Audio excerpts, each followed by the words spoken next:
Hello guys, welcome back to my channel. This is Shaflaruddeen here. അപ്പോൾ എൻ്റെ video ആദ്യമായിട്ടാണ് കാണുന്നുണ്ടെങ്കിൽ എൻ്റെ ചാനൽ സബ്സ്ക്രൈബ് ചെയ്ത് സപ്പോർട്ട് ചെയ്യാൻ മറക്കരുത്. അപ്പോൾ നമുക്ക് വീഡിയോയിലേക്ക് പോയാലോ. ഇന്നെങ്ങനെയാണ് ഈസി ആയിട്ട് പെട്ടെന്ന് തന്നെ നമുക്കൊരു ബിരിയാണി ഉണ്ടാക്കിയെടുക്കുക എന്നുള്ളത് നോക്കാം. അധികം സ്പൈസി അല്ലാത്ത ഈസി ആയിട്ട് ഉണ്ടാക്കാൻ പറ്റുന്ന ബിരിയാണിയുടെ റെസിപ്പിയാണ് കേട്ടോ ഞാനിവിടെ ഷെയർ ചെയ്യുന്നത്. അപ്പോൾ ഞാനിവിടെ എടുത്തിട്ടുള്ളത് സവാളയും തക്കാളിയും അതുപോലെ തന്നെ ഇഞ്ചി വെളുത്തുള്ളി പേസ്റ്റുമാണ്.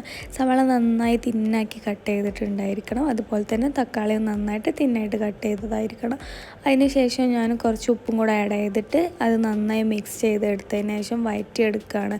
നല്ല വഴറ്റിയെടുക്കണം. നമ്മൾ എത്രത്തോളം സവാള എടുക്കുന്നോ അത്രയാണ് കേട്ടോ ഈ ബിരിയാണിക്ക് ടേസ്റ്റ് കൊടുക്കുന്നത്. അല്ലാതെ എക്സ്ട്രാ നമ്മൾ വേറെ ഒരു പൗഡേഴ്സും ഇതിൽ ആഡ് ചെയ്യുന്നില്ല. അപ്പോൾ ഞാനിവിടെ ആകെ മെയിനായിട്ട് ഇവിടെ നമ്മൾ കുറച്ച് 3 പൊടികൾ മാത്രമേ എടുക്കുന്നുള്ളൂ. അപ്പോൾ ഞാൻ വീഡിയോയിൽ കാണിക്കുന്നുണ്ട്. അപ്പോൾ ആ ടൈം കൊണ്ട് നമുക്ക് നെയ്ച്ചോറ് വെക്കാനുണ്ട്. നെയ്ച്ചോറ് വെച്ചിട്ടാണ് ഞാനിവിടെ ബിരിയാണി ഉണ്ടാക്കുന്നത്. അപ്പോൾ നെയ്ച്ചോറിന് വേണ്ടിയിട്ടുള്ള വെള്ളം സെറ്റാക്കിയിട്ടുണ്ട്. അതിലേക്ക് ഞാൻ എല്ലാ സ്പൈസസും കുറച്ച് ഉപ്പും ഗീയും ഒക്കെ ആക്കിയിട്ട് തിളക്കാൻ വേണ്ടിയിട്ട് വെച്ചിട്ടുണ്ട്. നന്നായിട്ട് മിക്സ് ചെയ്തെടുക്കണം കേട്ടോ നമ്മൾ ഗരം മസാല ആഡ് ചെയ്തതിന് ശേഷം. പിന്നീടാണ് നമ്മൾ കുറച്ച് മല്ലിപ്പൊടി ആഡ് ചെയ്ത് കൊടുക്കുന്നത്. ഈ 3 ഇൻഗ്രീഡിയൻ്റാണ് നമ്മൾ മെയിനായിട്ട് ഇതിൽ ആഡ് ചെയ്തിട്ടുള്ളത്. അപ്പോൾ നന്നായി മിക്സ് ചെയ്തെടുക്കണം. അതുപോലെ തന്നെ നമ്മളെ ഉള്ളിയും തക്കാളിയും അതുപോലെ ജിഞ്ചർ ഗാർലിക് പേസ്റ്റിന് പച്ചമണം മാറിയതിന് ശേഷമേ നമ്മൾ ഈ പൗഡേഴ്സ് ആഡ് ചെയ്ത് കൊടുക്കാൻ പാടുള്ളൂ കേട്ടോ. അപ്പോൾ ഇത്രയായിട്ട് നമ്മളതവിടെ മാറ്റി വെക്കണം. അപ്പോൾ നമ്മൾ നെയ്ച്ചോറിൻ്റെ വെള്ളം ഏകദേശം തിളച്ച് വന്നിട്ടുണ്ടായിരുന്നു. ആ തിളച്ച് വന്നതിലേക്ക് നമ്മൾ അരി ആഡ് ചെയ്ത് കൊടുക്കണം. അപ്പോൾ ഗീ റൈസ് അവിടെ സെറ്റ് ആവണം.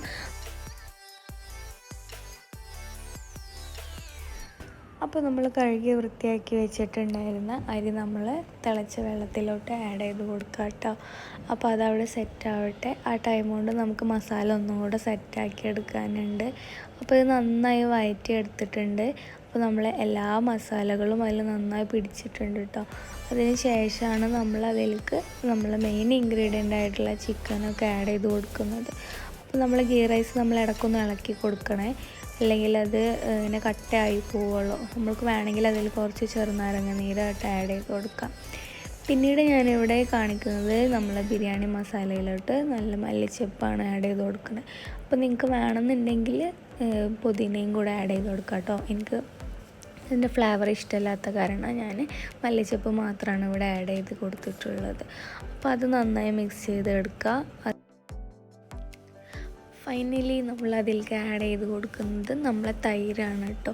അധികം പുളിയില്ലാത്ത തൈരായിരിക്കണം. ഞാനിവിടെ മിൽമയുടെ പുളിയില്ലാത്ത തൈരാണ് കേട്ടോ ആഡ് ചെയ്ത് കൊടുത്തിട്ടുള്ളത്.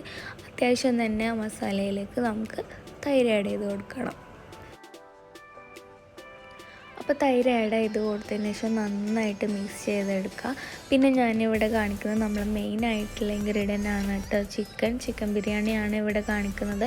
അപ്പോൾ ആദ്യം ഞാൻ ജസ്റ്റ് അതൊന്നും മഞ്ഞൾപ്പൊടിയും മുളക് പൊടിയും ഉപ്പും ഇട്ടിട്ട് ജസ്റ്റ് ഒന്ന് ഷാലോ ഫ്രൈ ചെയ്തെടുത്തിട്ടുണ്ട്. അധികം മുരിഞ്ഞു പോവാതെ തന്നെ വേണം നമ്മൾ ചിക്കൻ എടുക്കാനായിട്ട്. ജസ്റ്റ് ഒന്ന് ഫ്രൈ ചെയ്താൽ മതി, ഇല്ലെങ്കിൽ നന്നായി വെന്ത് പോവുള്ളൂ. നമുക്കിതിലിരുന്നിട്ട് ദമ്മിടാനുള്ള കാരണം അത് അത്ര അധികം മൊരിയൊന്നും വേണ്ട. അതിന് ശേഷം നമ്മൾ നന്നായി മിക്സ് ചെയ്ത് മാറ്റി വെക്കണം കേട്ടോ നമ്മൾ മസാല. അപ്പോൾ നമ്മൾ ഗീ റൈസ് ഇവിടെ ഏകദേശം റെഡി ആയിട്ട് വന്നിട്ടുണ്ട്. അപ്പോൾ ഒരു ഹാഫ് വേവ് ആകുമ്പോഴത്തേന് നമ്മളത് എടുക്കണം. ഞാനിതിലേക്ക് കുറച്ച് ഗീ ആഡ് ചെയ്ത് കൊടുക്കുന്നുണ്ട്. നമ്മൾ മസാലയിലോട്ടാണ് കേട്ടോ ഞാൻ ഗീ ആഡ് ചെയ്തിട്ടുള്ളത്. അതുപോലെ തന്നെ നമ്മൾ ഗീ റൈസിലും ഞാൻ ഗീ ഓൾറെഡി ആഡ് ചെയ്തിട്ടുണ്ട്. അതിനുശേഷം നമ്മളെ ഗീ റൈസ് സെറ്റായാൽ നമുക്ക് ബിരിയാണി ദമ്മിടാൻ തുടങ്ങാം. അപ്പോൾ ഒരു പകുതി വേവ് ആവുന്ന വരെ നമ്മൾ വെച്ചിട്ട് ഇപ്പോൾ ഏകദേശം കുഴപ്പമില്ലാത്തൊരു വേവായിട്ടുണ്ട്. അതിനുശേഷം നമ്മൾ മസാല നമുക്ക് മാറ്റിയെടുക്കണം. അപ്പോൾ ആ മസാല മാറ്റിയതിന് ശേഷം നമ്മൾ അതിൽ തന്നെയാണ് നമ്മൾ ബിരിയാണി സെറ്റ് ചെയ്യുന്നത്. അപ്പോൾ ഞാൻ ജസ്റ്റ് ആ മസാലയൊക്കെ ഒന്ന് എടുത്തതിന് ശേഷം ബിരിയാണി നമുക്ക് ഈ പാനിൽ തന്നെ സെറ്റ് ചെയ്യാവുന്നതാണ്.